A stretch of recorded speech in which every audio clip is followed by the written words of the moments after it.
بسم الله والصلاة والسلام على رسول الله صلى الله عليه وسلم. تحياتي ليكم جميعا. النهاردة كان روعة، ويعني الواحد ما يقدرش يقول ألا نشكر لعيبة الأهلي وإدارة النادي الأهلي والجهاز الفني بقيادة كولر. نشكركم، وكنتوا رجالة وكنتوا على قد المسؤولية. بصراحة الواحد مبسوط جدا إن النتيجة طلعت بالروعة دي. آه، بصراحة مش عارفين يعني قد إيه الواحد كان قاعد من أول دقيقة في الماتش كان قلقان. بس الحمد لله، لأن الأهلي معودنا في بطولة كأس العالم للأندية إن هو بيبقى غير الأهلي خالص في الدوري المصري أو أفريقيا. طبعا احنا ما بنشكش يعني أدنى شك إن النادي الأهلي بيفرح جمهوره.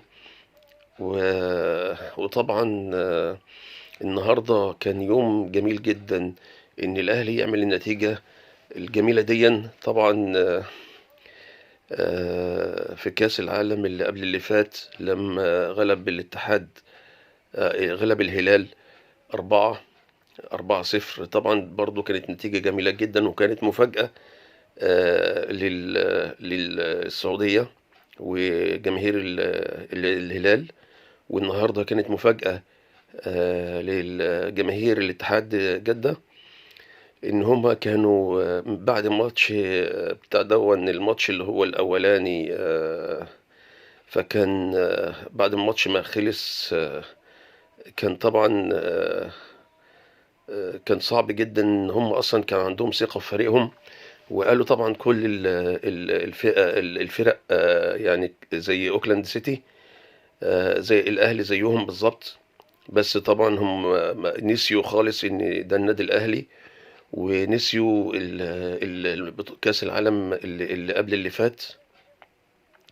وطبعا ما كانش الأهلي بكامل نجومه، والنهارده الأهلي بكامل نجومه، وكلهم كانوا رجالة وعلى على قلب رجل واحد.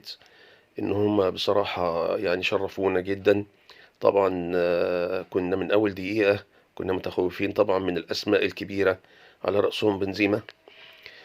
بس الحمد لله إن رجالة الأهلي كانوا على الوعد إن هم يحققوا نتيجة. طبعا يعني العالم كله ينبهر بيها. وهو ده فعلا النادي الأهلي اللي بيفرح جمهوره وبيفرح بلده. آه، كانت طبعا كانت روعة جدا بصراحة. أشكر كل لعيبة النادي الأهلي وإدارته والجهاز الفني بقيادة كولر. الراجل بصراحة روعة جدا. محدش قصر النهاردة في أدائه، كانوا كلهم رجالة بصراحة من أول الشناوي. بصراحة يعني ربنا يديله الصحة ويبارك لي ويبارك له بصراحة يعني، ويكرمه ويحرسه. بصراحة يعني النهاردة كان متفوق جدا، ونأمل إن شاء الله بإذن الله كأس العالم يستمر كده على نفس المستوى. وإن شاء الله بإذن الله نتأهل للنهائي، وإن شاء الله بإذن الله نقابل بتاع أقوى فرقة اللي هو سيتي. آه، طبعا النهاردة كان كهربا متحمس جدا، وكنا الواحد خايف عليه إن هو أصلا يتهور. فطبعا كانت ضربة جزاء. طبعا الجون الأولاني النادي الأهلي اللي حطه معلول كان جميل جدا بصراحة. وكنا الواحد متخوف جدا إن معلول قبل كده ضيع ضربة جزاء، فكنا خايفين إن هو ما يبقاش عنده الثقة الكاملة إن هو يسدد ضربة الجزاء. وطبعا كان كل الوقت كنا عمالين نقول حسين الشحات مش باين، حسين الشحات مش باين. وهو بصراحة يعني هو خطف جون ولا أروع من كده، إن هو حط كورة جميلة جدا، جون عالمي. برضو من كهربا، الأسيست من كهربا. وبرضو الجون الأولاني ضربة الجزاء برضو كان كهربا اللي تسبب في ضربة الجزاء بالضغط على الباك. والجون التاني برضو اسيست من كهربا. والجون التالت بصراحة كنت بتمنى فعلا ان عاشور إمام عاشور إن هو فعلا يجيب هدف في كأس العالم للأندية، ويفرحنا ويبقى مبسوط جدا، والواحد مبسوط جدا إن إمام عاشور النهاردة سجل الهدف الثالث. فالواحد بيشكركم جدا بصراحة على الأداء دون، ونتمنى إن شاء الله بإذن الله إن تعملوا نتيجة كويسة في الماتش التاني مع الفريق البرازيلي. وطبعا انتم متعودين على كده، ونشكركم جدا على الأداء. وبصراحة الواحد فرحان جدا، خاصة إني قبل الماتش، اللي هو الماتش بتاع الأوكلاند سيتي مع اتحاد جدة، إن هم أصلا بعد الماتش طبعا ما كناش ننتظر إن جماهير اتحاد جدة تعمل تتكلم كده وتقول طعمية وكده. وطبعا الجماهير الأهلاوية ردوا عليهم والكبسة. احنا كلنا المفروض نحترم بعض، يعني دي رياضة في الأول وفي الآخر، يعني متخسرش الشعوب من بعض، دي حاجة. الحاجة التانية محدش يسخر من أي حد. والأهلي النهاردة قال لكم أهو، ادي التريقة اللي انتوا تريقتوا عليها، وادي الطعمية اللي انتوا كنتوا بتتريقوا عليها. ف يعني بصراحة وضع كان صعب جدا ان انتوا تقولوا كده. طعمية وفول، احنا نتشرف ان احنا بناكل طعمية وفول عادي، مفيش مشكلة.